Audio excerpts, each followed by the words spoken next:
사랑하는 성도 여러분, 또한 미국, 영국, 캐나다, 페루, 온두라스, 볼리비아, 엘살바도르, 아르헨티나, 독일, 프랑스, 러시아, 벨기에, 네덜란드, 중국, 일본, 파키스탄, 네팔, 인도네시아, 필리핀, 대만, 인도, 몽골, 이집트, 이스라엘, 케냐, 우간다, 콩고, 부룬디, 르완다, 탄자니아, 나이지리아, 스와질랜드, 남아프리카 공화국, 보츠와나, 코트디부아르 등 전 세계 및 전국의 5,300여 개 지교회 성도 여러분, 지성전 성도 여러분, 전 세계 인터넷을 통해 예배 드리는 모든 성도 여러분, 시청자 여러분, 오늘부터는 사랑장 강의 말씀을 증거합니다. 부모들은 자녀가 부모의 말을 잘 들으면 기뻐합니다. 예를 들어 부모가 자녀에게 공부하라면 열심히 공부하고 친구와 다투지 말라고 하면 다투지 않습니다. 바른 말씨와 몸가짐을 가지라면 그대로 순종합니다. 이런 자녀가 있다면 자녀를 바라보는 부모의 마음이 얼마나 흐뭇하겠는지요. 그런데 자녀가 부모의 말씀대로 순종하기는 하지만 정작 그 마음에 부모에 대한 사랑이 없다면 그 부모의 심정은 어떨까요? 어떻게 자녀가 부모를 사랑하지도 않는데 순종할 수 있는가 하고 생각할 수도 있지만 자녀의 성격이 본래 순종적이거나 부모에게 혼나는 것이 두려워 순종할 수도 있습니다. 단지 의무감으로 순종하는 경우도 있을 수 있고요. 이처럼 사랑이 없는 순종은 부모를 기쁘게 할 수가 없으며 또한 이를 온전한 순종이라고 할 수도 없을 것입니다. 부모님들이 또 이렇게 자녀들을 너무 애지중지 키우다 보면 그래서 심부름만 해도 심부름값이라고 이렇게 주고 그러면 나중에 점점 커가면서 심부름 시키면 심부름값 달라고 그럽니다. 그럼 안 준다면 안 해요, 심부름. 그런 자녀도 있는데요. 자, 아버지 하나님과 자녀인 여러분의 관계도 마찬가지입니다. 아버지 하나님께서 인간을 경작하시는 목적이 무엇입니까? 사랑을 주고받을 참 자녀를 얻으시는 것입니다. 그렇기 때문에 우리가 신앙생활을 하는 궁극적인 목적도 결국 마음 안에 참된 사랑을 이루는 것이지요. 그런데 우리가 하나님과 진정한 사랑을 나누려면 아버지 하나님께서 원하시는 사랑이 어떤 사랑인지를 잘 알아야 합니다. 하나님이 사랑이시라면 하나님의 사랑이 어떤 건지 알아야 우리도 따라서 그런 사랑을 이렇게 할 때 하나님이 기뻐하시지 않겠습니까? 하나님이 원하지 않는 사랑을 하고 사랑한다고 해봐야 그건 인정받지를 못하죠. 사랑장의 말씀은 바로 이 사랑에 대해 밝히 알려주는 말씀이지요. 그리고 이 사랑장의 말씀은 이 마지막 때 성령의 도구로서 많은 영혼을 구원하기 원하는 분이라면 반드시 무장하고 양식 삼아야 할 말씀입니다. 성령의 도구가 되어 많은 영혼을 구원하기 위해서는 먼저 악이 없는 깨끗한 마음을 이루어야 합니다. 그러면서 여러분의 마음 안에는 반드시 영혼을 향한 뜨거운 사랑이 있어야 하지요. 사랑장 말씀은 여러분의 마음이 얼마나 성결되었으며 영혼에 대한 사랑이 얼마나 임해 있는지를 점검하는 기준이 되는 말씀입니다. 따라서 이 말씀을 무장하여 온전히 행할 수 있는 분이라면 마음 안에 참 사랑이 임했다고 할 수 있지요. 성령의 열매들도 이 사랑이 임하는 만큼 맺혀지게 되는 것이고요. 불법이 성함으로 많은 사람들의 사랑이 식어진 이때 전 세계 곳곳에는 상처받고 상한 심령들, 참사랑에 갈급해하는 무수한 영혼들이 있습니다. 그러므로 여러분 모두 이 말씀을 더 뜨겁게 사모함으로 오직 예와 아멘으로 받으셔서 이 사랑장 강해를 통해 뜨거운 사랑과 능력을 가진 성령의 도구들로 나오시기를 주님의 이름으로 축원합니다. 사랑하는 성도 여러분, 이 시간에는 사랑장의 말씀들을 한 구절 한 구절 자세히 살펴보기에 앞서 사랑장의 전체적인 내용과 사랑장이 기록된 배경에 대해 살펴보도록 하겠습니다. 본문 말씀 고린도전서 13장을 사랑장이라 부르는 것은 한 장 전체의 주제가 사랑이기 때문입니다. 이 성경에 보면 이제 그런 게 있어요. 어느 거는 축복장, 어느 거는 결혼장, 어느 거는 뭐 의상에 관한, 또는 이런 사랑에 관한, 또 뭐 팔복 또는 성리 9가지입니다. 이렇게 한 장을 그 내용으로 이렇게 되어진 이런 것들이 있습니다. 그래서 고린도전서 13장 그러면 사랑장 하면 다 통해요. 여러분은 과연 사랑이 무엇이라고 생각하십니까? 사람들은 저마다 자기 생각에 따라 사랑을 정의하지요. 그리고 자신은 사랑하며 살아간다고 생각합니다. 그런데 안타까운 것은 사람들이 사랑한다면 행복해야 하는데 오히려 상처받고 아파하는 경우가 많다는 것이지요. 이는 바로 진정한 사랑이 무엇인지 알지 못하거나 자신의 한계 속에서만 사랑하려 하기 때문입니다. 사랑장에는 이처럼 사람 편에서 생각하는 사랑이 아닌 아버지 하나님 편에서 말씀하시는 참된 사랑에 대해 잘 나와 있습니다. 우리가 왜 사랑해야 하는지, 사랑이란 무엇인지에 대해 자세하게 기록되어 있지요. 그러므로 이 시간 여러분 모두가 말씀을 통해 참된 사랑이란 어떤 것인지를 밝히 깨달으시고 듣는 모든 말씀들을 즉시 행하셔서 이제는 진정 주님을 사랑합니다 하고 고백할 수 있게 되시기 바랍니다. 성도 여러분, 먼저 본문 고린도전서 13장의 말씀이 기록된 배경을 살펴보면 사랑이 왜 중요한 것인가를 더 잘 이해할 수 있습니다. 본문의 바로 앞장인 고린도전서 12장에는 여러 가지 성령의 은사들과 직분에 대한 말씀이 나오는데 고린도 교회에는 여러 가지 성령의 은사들이 나타났지요. 그런데 여러 은사 중 어느 은사가 더 높으냐 하는 등 성도들 사이에 분쟁이 일어났습니다. 여러분, 은사가 참 많은데 어느 은사가 가장 높을까요? 뭐 권능도 있고 여러 능력 또 하여튼 생명의 이런 많은데 어느 것이 가장 높은 은사일까요? 고린도전서 12장 7절에 각 사람에게 성령의 나타남을 주심은 유익하게 하려 하심이라 말씀한 것처럼 각종 성령의 은사는 하나님께서 성도들의 신앙에 유익하도록 선물로 주신 것입니다. 그런데 이 은사로 인해 오히려 교회에 여러 가지 문제가 일어나는 경우도 볼 수 있지요.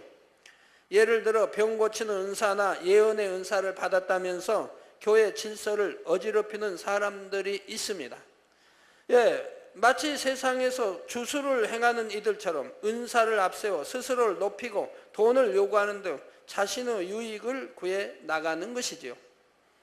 하나님의 은사는 절대 돈으로 사고 파는 것도 아니고 또 이렇게 오늘날 예언의 은사를 받은 경우는 극히 세계에 없다시피 합니다.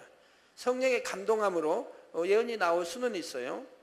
세계 다녀보면 예언 그냥 즉석에서 하는 분들이 있어요. 성령이 막 감동하고 그런 경우는 있지만 예언의 은사를 받은 분들은 극히 없습니다. 제가 만나보진 못했으니까요 아직. 사도 바울은 고린도 교회의 이러한 분쟁을 잠재우고자 은사는 여러 가지나 성령은 같다 말하며 은사는 다양하지만 모든 은사는 오직 성령 하나님 한 분으로 말미암아 주어지는 것이므로 은사는 다 귀하고 동등됨을 설명합니다. 이를 설명한 후 사도 바울은 고린도전서 12장 31절에 너희는 더욱 큰 은사, 즉 여러 가지 성령의 은사들보다 더 큰 은사를 사모하라. 내가 또한 제일 좋은 길을 너희에게 보이리라 말하고 뒤이어 이 사랑장을 기록했지요. 이 사랑장을 통해 은사 중 가장 큰 은사는 사랑의 은사임을 말씀하고자 했던 것입니다. 제가 아까 말씀한 예언의 은사가 오늘날 없다는 것은 여하튼 없다시피 해요. 저는 만나보지 못했어요. 예언의 은사 한다고 해도 여하튼 심령 기도는 할 수 있고 예언에 성령의 감동으로 일시적이 할 수 있는 거지 예언의 은사를 받아 하는 경우는 아직 본 적이 없어요. 왜 이제 오늘날 그러냐? 초대교회 때는 빌립비사에 딸들도 예언의 은사인데, 여러분 빌립 집사가 얼마나 성결된 분인 줄 아셔야 됩니다. 스데반 집사도 그러고. 그래서 권능이 임한 거예요. 그래서 24장로 안에 빌립 집사가 들어있어요. 스데반 집사도 들어있고요. 그 아비를 둔 그의 딸들이니 얼마나 성결됐겠습니까? 그래서 예언의 은사가 임했던 거예요. 성결되지 않으면, 악은 모양도 없이 성결되지 않으면 예언의 은사가 임할 수 없는 거예요. 영으로, 온영으로 들어가야죠. 그러나 영으로 들어갔다고 해서 꼭 예언의 은사가 임한다는 것은 아닙니다. 여하튼 기본 영으로 들어간 사람에게, 성결된 사람에게 예언의 은사가 임하는 것이라 이 말입니다. 이게 성결되지도 않는데 예언의 은사 뭐 받았다, 그거는 거짓말인 거예요.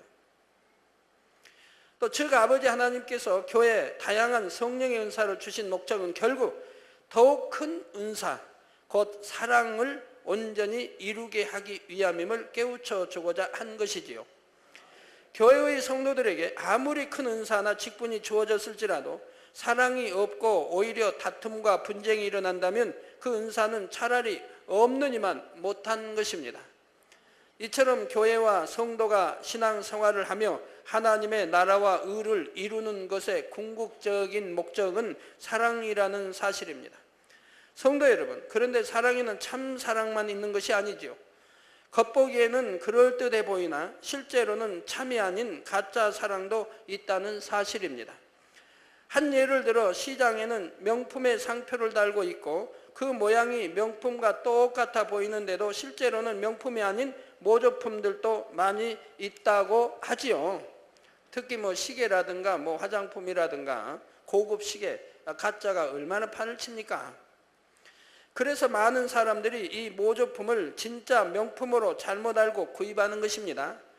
명품은 대개 오랜 시간이 흘러도 처음의 모양을 그대로 유지하며 그 질도 우수하지만 모조품은 사용한 지 얼마 되지도 않았는데 쉽게 해지거나 망가지는 경우가 많지요. 마찬가지로 사랑에도 명품과 같은 영의 사랑이 있고 모조품과 같은 육의 사랑이 있다는 사실입니다. 시계도 여러분 이렇게 좋다는 거 샀어도 몇 년 차보면 시간이 맞지 않는 몇 초씩 틀려지고 나중에 오래되면 30초도 틀려지고 하는 시계들이 있죠. 근데 참 스위스제라는 참 명품은 한 10년을 차도 전혀 틀리지 않아요. 변질되지도 않고. 그래서 명품과 모조품의 차이는 크지요. 영원히 변하지 않으며 오직 상대를 위해 자신의 모든 것을 희생하는 사랑이 있는가 하면, 반면에 어느 정도 시간이 흐르면 변질되어 조그만 일에도 쉽게 깨어지는 사랑도 있지요. 지금부터 세상에서 흔히 사랑이라 부르는 것들을 말씀드릴 때 여러분은 그 사랑이 과연 참된 것인지 아니면 모조품에 해당하는지 구분해 보시기 바랍니다. 그래서 여러분 모두는 명품과 같은 참된 영의 사랑을 할 수 있으시기 바랍니다. 우리 남성도님들 아멘. 먼저 이웃이나 친구 간의 사랑을 살펴보겠습니다. 우리 한국 사람들은 이웃이 형제나 다를 바 없다 하여 이웃을 이웃 사촌이라 일컫기도 합니다. 그만큼 이웃끼리 친분이 두텁다는 의미이지요. 그러나 이 말은 점차 옛말이 되어가고 있습니다. 요즘은 대부분 이웃끼리 문을 굳게 걸어 잠그고 집 주변에는 높은 담을 쌓을 뿐만 아니라 눈에 보이지 않는 마음의 담을 쌓고 살기도 합니다. 남들에게는 관심이 없기 때문에 이웃에 누가 살고 있는지도 모르며 알려고도 하지 않습니다. 오직 나 자신과 내 가족만을 중요하게 여기는 것이지요. 또 이웃이 조금만 피해를 준다고 느끼면 앞뒤 잴 것 없이 배척하거나 맞서 싸우려 합니다. 요즘에는 이웃끼리 사소한 일로 서로를 고소하고 법정까지 송사하는 일들이 많다고 하지요. 친구의 사랑은 어떻습니까? 이 친구만은 끝까지 내 편이 되어줄 것만 같았는데 철석같이 믿었던 친구가 배신하고 떠남으로 큰 상처를 받는 사람들이 많습니다. 근데 이것도요, 어떤 친구는 친한 친구, 형제도 그렇고 친한 친구인데 뭐 그만 부도가 하여튼 잘못돼가지고 어떤 돈이 필요한 거예요. 부도 뭐 직전이라든가. 그러면 친한 친구에게 친구야, 너 돈 좀 나 좀 빌려다오. 아니면 나 담보 좀 서다오. 나 부도 면하면 내가 다시 갚아주겠다고 합니다. 그러면 친구가 보니까 아무래도 위험하거든요. 담보 잡혀줬다가 이거 받을 길이 없을 것 같고 같이 망할 것 같고 하니까 담보를 안 잡혀준단 말이에요. 그러면 뭐라고 말해요? 네가 친구냐 그러죠. 네가 친구냐? 난 너를 믿었는데 너는 나를 이렇게 배신할 수 있느냐? 바로 이렇게 배신한 단어가 사용되지요. 그러면서 나는 너를 그렇게 사랑했는데 너는 이제 우리는 친구 이제 그만하자라고 말합니다. 그러면 누가 배신한 겁니까? 담보해달라고 한 사람이 먼저 배신한 거예요. 정말 친한 친구라면 친구에게 고통 주는 게 아니고요. 내가 잘못된 거 친구에게까지 짐지어서 만약에 그것이 회복된다 몰라도 회복되지 않으면 친구까지 망하는 거 아닙니까? 그게 사랑입니까? 친구 망하면 친구만 망하는 게 아니고 친구, 가정, 자녀들, 아내, 가정까지 망하지 않습니까? 그런 걸 요구해 놓고 요구 들어주지 않는다고 너는 나의 친한 친구인 줄 알았더니 뭐 아니라고 이제는 친구라고 하지 말자라고 한다 이 말. 그런 거는 사랑이 아니라 이 말입니다. 오늘날 그런 게 얼마나 많이 있습니까? 예? 형제간에도 있고. 그런 거를 하나님은 사랑이라고 하지 않아요. 믿음의 우리 성도들 가운데도 그런 일은 결단코 있어서는 안 되는 거예요. 왜? 하나님의 공의, 하나님 말씀을 어기기 때문에 사단의 역사가 따른다 이 말. 그래서 같이 망하는 경우가 대부분입니다. 예, 우리 성도님들의 경우 전에는 절친한 친구였는데 주님을 영접하고 빛 가운데 살고자 노력하니 이전처럼 함께 세상 것을 즐길 수 없으므로 여러분을 멀리하고 핍박하는 친구도 보셨을 것입니다. 어떤 사람들은 이모 저모 자신의 실리를 따져 친구를 사귀는 것이 지혜롭다고 생각하기도 하지요. 오늘날에는 이와 같이 순수한 사랑으로 이웃이나 친구를 위해 자신의 시간과 정성, 물질을 아낌없이 내어주는 경우가 극히 드물다는 사실입니다. 그렇다면 형제간의 사랑은 어떠할까요? 이웃이나 친구와는 달리 한 핏줄을 타고났으니 형제의 사랑은 그래도 낫지 않을까요? 물론 같은 부모에게서 태어나 어릴 적부터 함께 자라난 형제는 아무래도 남보다는 더 각별한 사이입니다. 그래서 형제는 서로를 위해 희생하기도 하고 서로 돕기도 하지요. 그런데 어렸을 때는 우애가 무척 각별하다 해도 각자 결혼을 하고 가정을 꾸리면 아무래도 자신의 가정에 더 충실하게 되고 형제에게는 비교적 소홀해지는 것이 보통입니다. 저도 6남매 막내로 태어나 형님과 누님들의 사랑을 많이 받고 자랐지만 막상 질병으로 7년이나 몸져 누워있게 되니 형제들에게 오히려 짐스러운 존재가 되었었지요. 형제들도 아픈 동생을 돕고자 어느 정도까지 노력했지만 결국 자신의 한계에 이르니 외면하는 그런 경우도 있었고요. 그런데 무슨 낳는다고 하는 어떤 보장이 있다면 뭐 끝까지 도와줄 수 있는데 낳는다고 하는 보장이 없기 때문에 이제 결국은 외면 당해지는 이런 경우도 보게 됩니다. 물론 이런 경우 자신의 가족도 돌보아야 하니 그래도 이해할 수 있지만 세상에서는 자신의 유익을 구하는 마음이 극한 경우 형제끼리 부모님의 유산을 두고 심히 다툼으로 원수가 되기도 합니다. 한 부모의 피를 나눈 형제들이 오히려 남보다 못한 사이가 되는 일이 많으니 안타깝지요.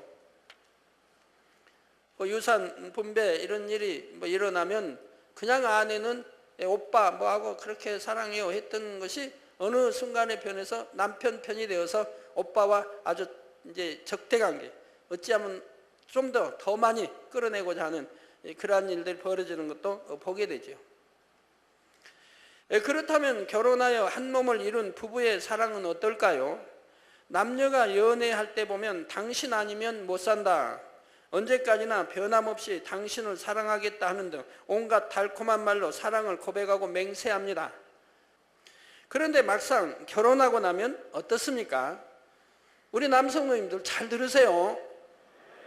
아내 되신 분들도 잘 들으시고요. 당신 때문에 내가 못 살겠다 말하기도 하고 속았다며 상대를 원망하기도 합니다. 그렇게 사랑한다고 고백해놓고 결혼하고 나니까 몇 달 안 돼서 뭐 가문 따지는 사람도, 오늘날은 잘 모르는데 하여튼 예전에는 80년대까지도 있었죠. 가문 따지고 또 학식 따지고 교양 따지고 성격 따지고, 우린 성격이 안 맞다는 거죠. 안 맞다고 말이 나오면 그 다음에는 헤어지자는 말이 나오죠. 헤어져도 좋다, 헤어지는 게 낫다, 이런 데 다음 표현이 나오죠. 우린 성격이 안 맞다, 너무 안 맞다.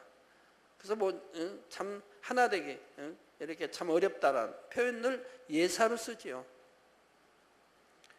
아니면 뭐 상대 가문, 상대 아내의 가문, 또 아내의 남편, 남편보다도 여타 남편의 가문을 비웃기도 하고요.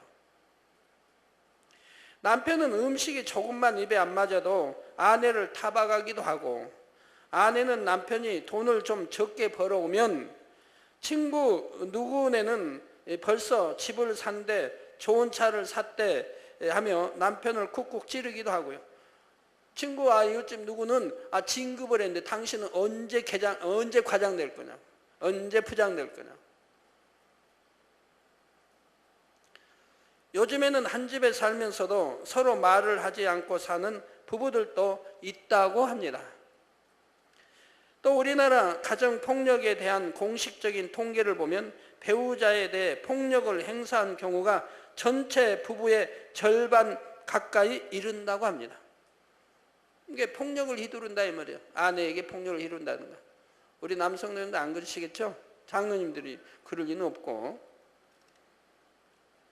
세상에 둘도 없는 부부 사이로 살아가면서도 얼마나 많은 부부들이 처음 가졌던 마음을 잊고 이처럼 서로를 미워하고 다투며 힘들게 살아가는지요. 요즘에는 신혼여행에 갔다가 헤어져서 돌아오는 부부들도 비일비재하고 결혼 후 이혼에 이르는 시간도 점점 짧아지고 있다 합니다.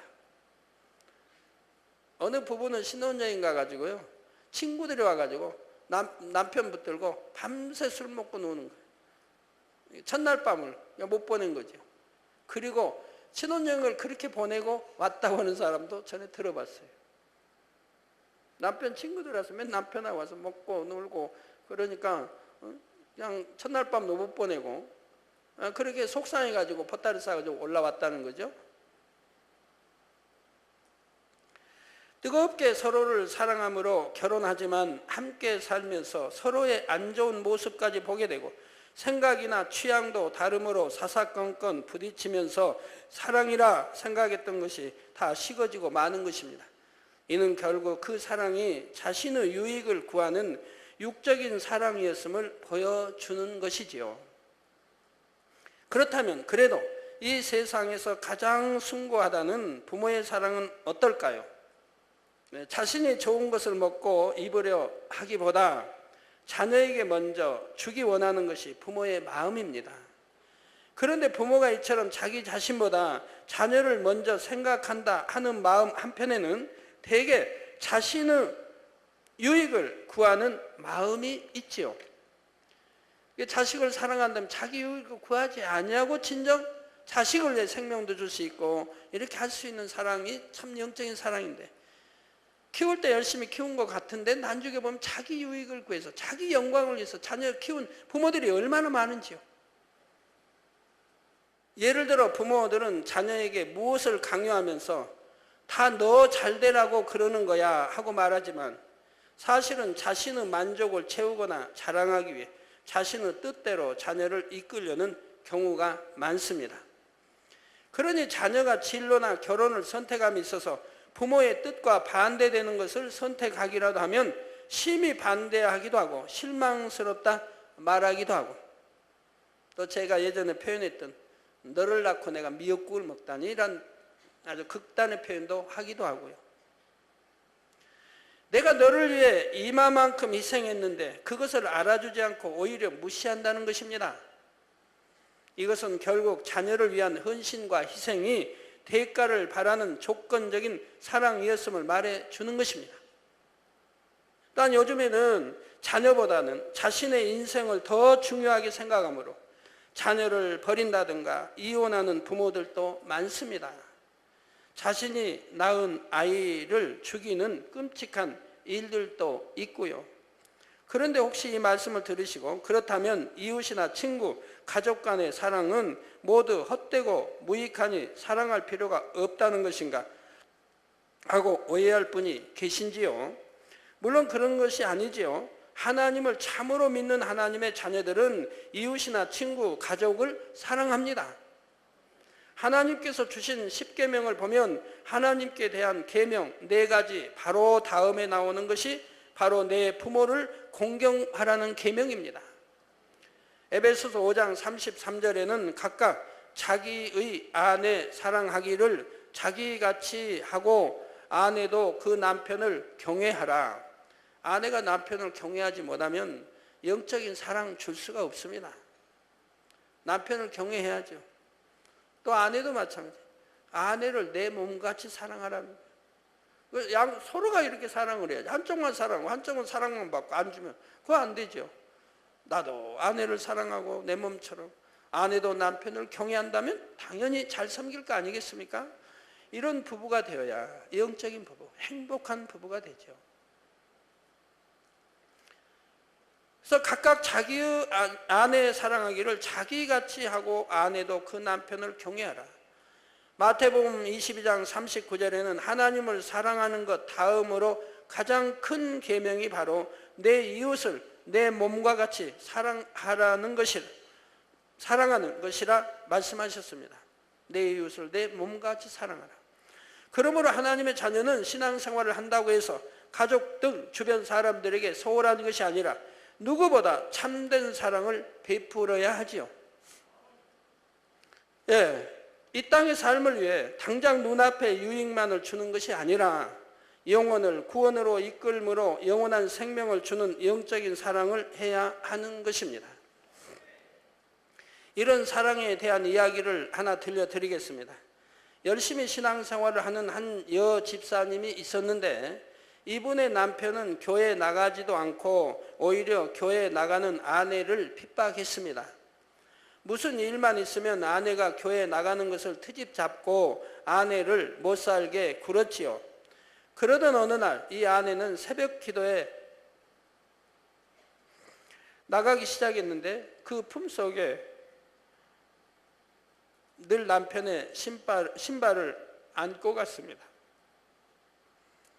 그리고 그 신발을 품에 꼭 안은 채 하나님, 오늘은 이렇게 신발만 교회에 나왔습니다.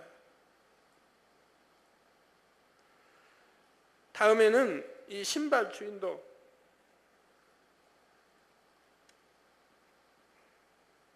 함께 나올 수 있도록 인도해 주세요 하고 눈물을 흘리며 매일같이 기도했지요. 그런데 얼마간의 시간이 흐른 후 참으로 놀라운 일이 일어났습니다. 이 집사님의 남편이 함께 교회에 나가게 된 것이지요. 남편은 일찍이 출근을 하기 위해 신발을 신을 때마다 한겨울에도 신발에서 온기가 느껴지는 것이 신기하여 이를 이상히 여기게 되었지요. 그러다가 자신의 신발을 품에 꼭 안고 기도하러 가는 아내의 모습을 보게 되었습니다. 남편은 아내의 그 사랑과 정성에 감동을 받아 핍박하는 남편이 아니라 함께 신앙생활을 열심히 하는 남편으로 변화되었던 것입니다. 성도 여러분, 이 세상의 어느 누가 자신을 욕하고 핍박하는 일을 위해 눈물을 흘리며 사랑으로 기도해 줄 수 있겠는지요? 저에게 기도받으러 오신 분들 보면 대부분이 그래요. 내 남편이 그냥 핍박하고 내 남편이 욕하고 뭐 기도도 못하게 하고 철야도 못하게 하고, 근데 당회장님 나 철야 올 수 있도록 남편이 핍박 덜하게 할 수 있도록 기도 좀 해주세요. 그러면 제가 뭐라는 줄 아세요? 빨리 집사님 영으로 들으세요. 영으로 들으세요. 그게 이기는 길입니다. 왜? 영으로 들으면 영적 사랑을 남편에게 주지 않겠습니까? 그러면 어찌 남편이 그 사랑스러운 아내를 핍박하겠습니까? 영으로 들으면 영적 사랑을 주는데, 그리고 빛이 어둠을 비치기 때문에 어둠이 물러가게 돼 있는 거예요.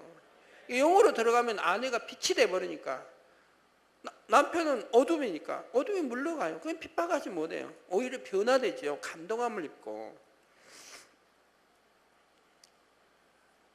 그렇게 이제 제가 설명해 주면 뭐 대부분은 아멘 소리가 쏙 들어가요.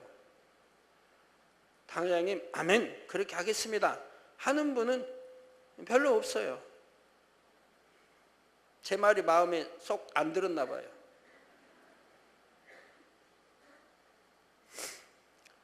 또한 오직 자신만을 위해 살아가는 지금 같은 세상에 그 누가 외롭고 소외된 이웃을 위해 희생하며 때로는 멸시를 받으면서도 마음 중심으로 사랑을 전할 수 있겠습니까?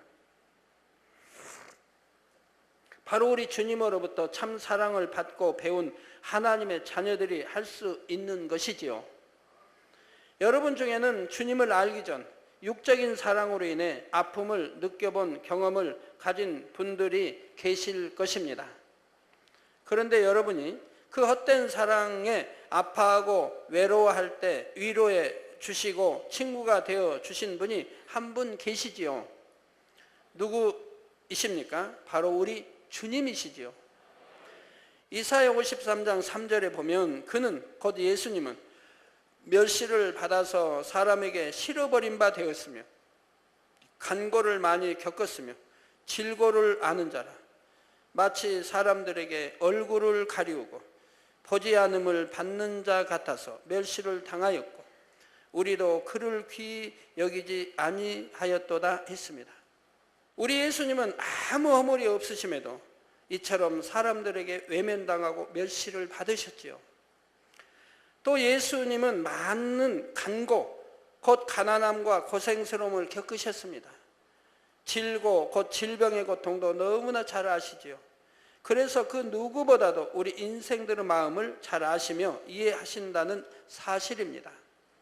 예수님은 이처럼 하늘 영광을 뒤로 하시고 친히 이 땅에 오셔서 인생들과 같이 고난의 길을 가심으로 우리의 참된 위로자요 친구가 되어 주셨습니다. 또한 우리를 대신하여 십자가에서 죽으시기까지 세상이 줄 수 없는 참된 사랑을 주셨지요. 우리 남편 되신 분들 아내에게 오늘 은혜를 받으셨으면 이런 사랑을 좀 주세요. 그동안 못 줬던 사랑을 좀 많이 주세요. 그런다고 또 오늘 말씀 듣고 내가 은혜 받고 했으니까 나도 변화돼야지. 내가 오늘은 밥을 하겠다고. 그러면 또 아내 되신 분, 아이고, 당신 이렇게 변화됐네요. 은혜 많이 받으셨네요. 감사하네요. 그러시면 안 돼요. 남편씨 절대 안 돼요. 복은 제가 책임질 거예요. 당신은 당신 또 할 일이 있으니까 또 가족을 먹여 살리고 나 이런 일에 꼭 기도하시고 이러시고 이건 내 담당이니까 내가 열심히 하겠습니다. 또 이렇게 지혜롭게 나와야지 꿀꺽 남편이 준다고 받아먹으면 안 되죠. 서로가 섬기는 마음이 돼야죠. 그래도 남편이 굳이 해주겠다면 맞이 못한 척 이렇게 하긴 하는데 그런다고 남편이 매일 그러면 안 되고요. 가끔 가다가 한 번씩 꿈에 떠오도 묻게 한 번씩 해주면 얼마나 좋아요. 그러면 또 아내 밥상이 다른 때와 또 다르게 나올 거 아닙니까? 정성들이 나올 거 아닙니까? 밥상에 정성들이. 저도 주님을 영접하기 전 7년 동안이나 온갖 질병으로 고통받으면서 질병과 가난의 아픔과 외로움이 무엇인지를 절절히 느껴볼 수가 있었습니다. 병석에 누워있다 보니 제게 남은 것은 병든 몸과 눈덩이처럼 불어나는 빛, 세상의 멸시와 천대, 외로움과 절망감 뿐이었지요. 가끔 장모님이 오시면 달동네 살잖아요. 산 봉대기. 뚝섬이 보이고 또 이쪽이 보이고 산 봉대기, 그리고 금호동, 옥수동, 경계. 거기다 바로 집 옆에는 철탑이 크게 높이 고압선 철탑이 서 있죠. 집은 다 이제 부록집이죠. 부록집에 이제 한 5만 원 보증금에 사글세 살고요. 그리고 앞에 있죠. 그럼 장모님이 그래도 가끔 안쓰러운지 찾아오세요. 찾아오셔서 어디에는 침도 잘 넣고 아주 용한 유언이 있다고 가보자고. 가지고 저를 이제 데리고 나가세요. 저는 뭐 지팡이 의존하든 여하튼 해서 나가가지고 그 산을 내려가려면 한 10분이 걸려요. 내려가면 택시 태워서 갑니다. 그러니까 의원에 가면 침도 맞아보고 온갖 다 해요. 그리고 이제 오면은 또 택시 내리면 또 걸어 올라오면 힘드니까 또 부축해서 이렇게 또 지팡이 짚고 올라와요. 그럼 중간쯤 있으면 가게가 있어요. 저희 집 올라오면 중간쯤. 뭐 거기 가면 또 들어가서 또 막걸리 한 대 사주세요. 소주는 독하니까 몸에 해롭다고 막걸리. 그럼 또 마셔요. 사주시니까 그냥 고맙게 마시고. 그리고 이제 집에 오고. 그리고 이제 이렇게 돌아가시고 이제 집으로 가시고 이렇게 했는데 얼마나 이제 제 그때 그 마음으로는 가시면서 저를 쳐다보는 그 마음이 얼마나 쓸쓸해 보이는, 저를 아주 참 여하튼 안 좋은 여하튼 표현하면 참 불쌍한 사이다. 그런 것 같은 느낌이 들죠. 그게 사실인지 아닌지 몰라도.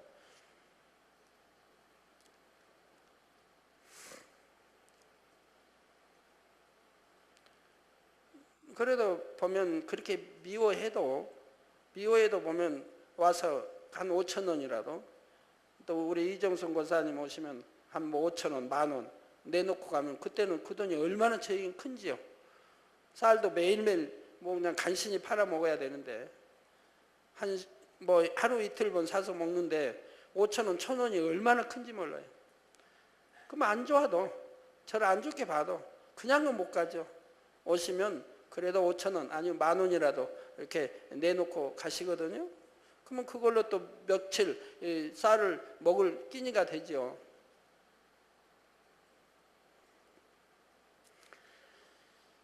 그러나 제게 참 사랑을 주신 유일하신 분, 바로 우리 주님을 만나면서 모든 질병을 치료받았고 새 생명을 얻어 새로운 삶을 살게 되었습니다.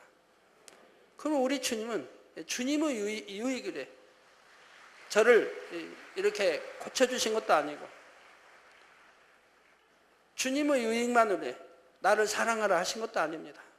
우리 주님이 주신 사랑은 저를 위해서, 내 자신을 위해서 주신 사랑이었고, 그리고 하나님의 영광을 위해서, 또 하나님 나라를 더 나아가서는 그 은혜 갚음이 하나님의 나라를 위해 충성하는 거죠. 그거 달라 하셔도, 성경에 뭐 많이 주고 많이 주고 달라고 하셔도 그냥 주님이 뭐 없어서 배부르게 잡수시기 위해서 달라 하신 게 아니지 않습니까? 그것도 저를 위한 거예요. 성경에 저를 네가 심으면 심은 대로 거두고, 달라 해서 이걸 아버지 이루면 아버지가 또 전지전능하신 아버지가 또 더 크게 축복 주시고, 그러니까 달라고 하셔도 저를 위한 거예요. 하나님 자신을 위한 게 아니고요. 오직 하나님은 주시기만 좋아하십니다. 주시기만 좋아하십니다. 모든 병을 깨끗이 치료받은 후에는 산더미 같은 빛을 안고 가장 낮은 바닥부터 시작하게 되었는데, 이른 새벽부터 늦은 밤까지 노동벌이를 하며 산동네의 단칸방에 5 식구가 살던 때가 있었습니다. 몇 년을 그렇게 살았죠. 지금은 그 모든 시간들이 얼마나 값지게 여겨지는지요. 정말 그때가 값져요.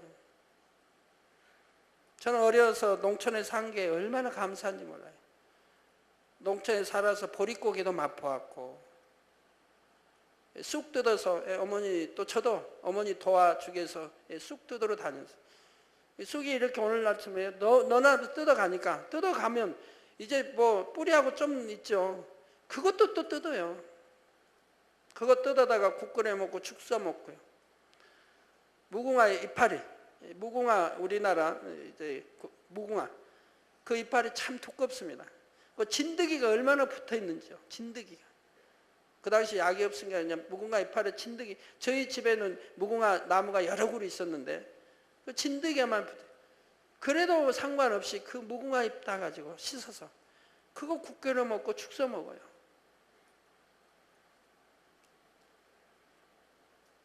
그런 과정을 거쳐 살아왔기 때문에 오늘날은 이 고추장에다가 간장에다가 이렇게 밥을 비벼 먹으면서도 얼마나 감사한지 몰라요. 너무 감사한 거예요. 없어서 그렇게 먹는 게 아니죠. 예전에는 그렇게도 살았는데 얼마나 지금은 고추장도 그냥 고추장입니까? 거기다 파도 넣고 좀 설탕도 넣어서 좀 맛있게 했고, 간장도 거기다가 파 썰어 넣고 좀 맛있게 해서 비벼 먹는데 얼마나 맛있어요. 거기다가 참기름 한 방울로 떨어뜨려서 비벼 먹는데. 그러면 얼마나 감사한지 몰라요.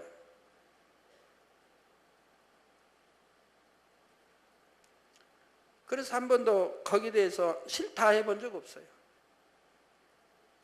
감사하게 먹죠. 아버지 감사합니다.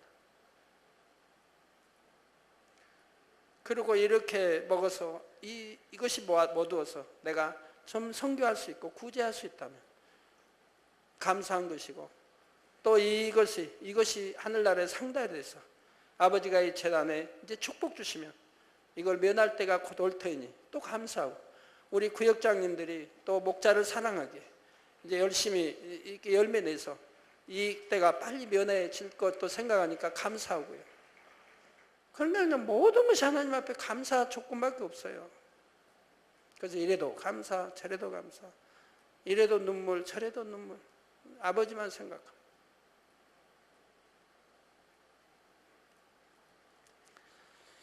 이러한 시간들이 있었기에 저는 더욱 큰 주님의 사랑을 느낄 수 있었고, 이제는 수많은 영혼들의 마음을 위로해주고 싸매줄 수 있는 주의 종이 될 수 있었던 것입니다. 결론을 말씀드립니다. 사랑하는 성도 여러분, 하나님은 사랑 자체가 되십니다. 아버지 하나님께서는 죄인인 우리를 위해 사랑하시는 독생자 예수님을 이 땅에 보내주셨습니다. 그리고 온갖 아름답고 값진 것들로 천국의 처소를 예비하시고 하루를 천년같이 우리를 기다리고 계시지요. 여러분이 조금만 마음을 열어도 이런 아버지 하나님의 섬세하고 풍성한 사랑을 느낄 수가 있습니다. 아름다운 자연을 한번 생각해 보시기 바랍니다. 푸른 하늘과 바다, 산천, 초목은 아버지 하나님께서 우리가 인간 경작을 받은 후 구원받아 천국에 갈 때까지 이 세상에서도 항상 천국을 소망할 수 있도록 친히 아름답게 지어주신 것들이지요. 이러한 하나님의 자녀로 택함받고 사랑받는 우리는 어떤 사랑을 해야 하겠습니까?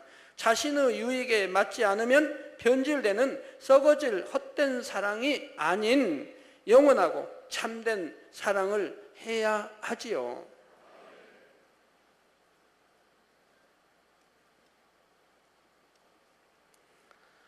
그러므로 여러분 모두는 이 사랑장 말씀을 들으시면서 먼저는 참된 사랑이 무엇인지를 깨달으시고 그 사랑을 여러분의 마음에 반드시 이루시기 바랍니다.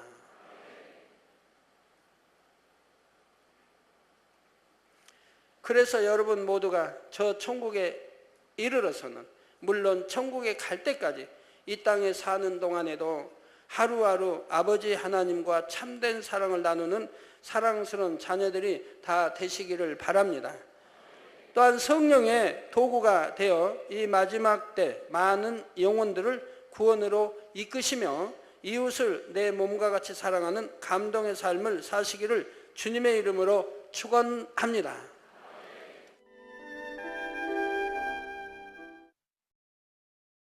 환자를 위한 기도를 하겠습니다. 아픈 곳이나 연약한 곳 위에 손을 얹고 기도받으시고, 아프지 않으신 분들은 가슴에 손을 얹고 마음의 소원을 위해 기도받으시기 바랍니다.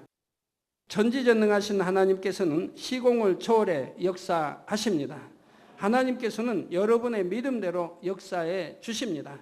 이 시간 여러분이 어느 곳에 있을지라도 믿음으로 기도받으시면 반드시 하나님의 놀라운 권능을 체험하실 것입니다. 할렐루야. 전능하신 사랑의 아버지 하나님, 이 시간 텔레비전을 통해 기도받는 모든 하나님의 자녀들 위해, 모든 GCN의 시청자들 위해 친히 안수하여 주옵소서. 시공간을 초월하여 전 세계 어느 곳에 있든지 이 시간 믿음으로 기도받는 모든 시청자들 위해 친히 안수하여 주시옵소서. 믿어지는 믿음을 주옵시고 모든 부정적인 생각과 의심의 세력을 물리쳐 주옵소서. 모든 시험 환난도 물리쳐 주옵소서. 머리끝에서 발끝까지 오장육부뼈 마디마디 온몸의 신경과 조직과 세포에 이르기까지 아픈 곳마다 성령의 불로 태우시고 주님의 보혈로 씻어 주시옵소서. 창조의 최상의 권능으로 역사하여 주옵소서. 예수 그리스도의 이름으로 명하노니 원수마귀 사단아, 모든 질병균 연약함아 물러가라. 모든 유행성 질병균들아 물러가라. 모든 불치 난치병들과 풍토병 신종 질병들도 성령의 불로 태움받고 깨끗하고 강건함을 받을지어다. 위암, 폐암, 간암, 유방암, 자궁암, 대장암, 피부암 등 각종 암과 에이즈, 백혈병, 뇌졸중, 심장병, 폐병, 위장병, 각종 부인병, 고혈압, 저혈압, 당뇨, 피부병 모든 염증도 깨끗함을 받을지어다.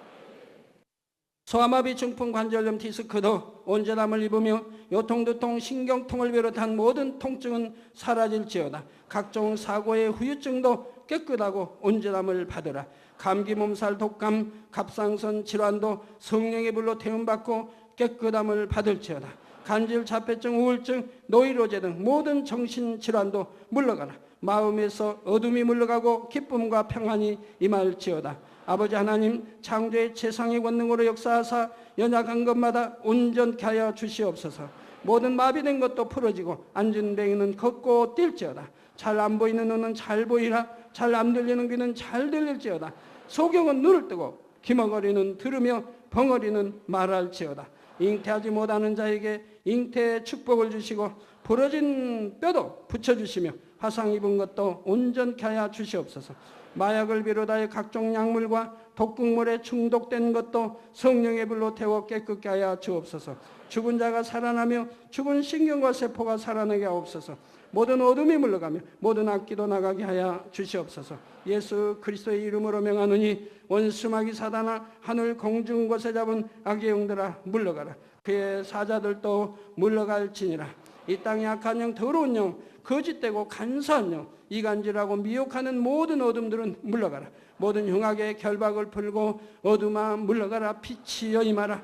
아버지 하나님, 영육간에 강건케 축복하여 주시옵소서.